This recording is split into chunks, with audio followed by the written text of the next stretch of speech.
Iniutos ng Diyos kay Jonas na pumunta sa Nineve, ang malaking lungsod na puno ng kasamaan, upang balaan silang magsisi.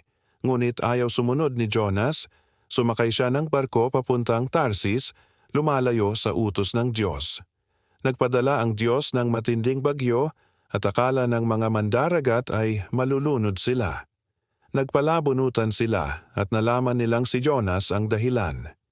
Inamin niya na tumakas siya sa Diyos at sinabing ihagis siya sa dagat upang tumigil ang unos. Ginawa nila ito at agad na kumalma ang dagat. Naghanda ang Diyos ng malaking isda upang lamunin si Jonas. 3 araw at 3 gabi siyang nasa tiyan nito. Doon siya nanalangin, nagsisi at nangakong susunod na. Inutusan ng Diyos ang isda na iluwa siya sa pampang. Muli, inutusan siyang pumunta sa Nineve. Ngayon ay sumunod na siya at sumigaw, 40 araw na lang at ang Nineve ay guguho. Naniwala ang mga tao pati ang hari, nagsisi sila nagpakumbaba at humingi ng awa sa Diyos. Dahil sa kanilang pagsisisi, naawa ang Diyos at hindi na winasak ang lungsod.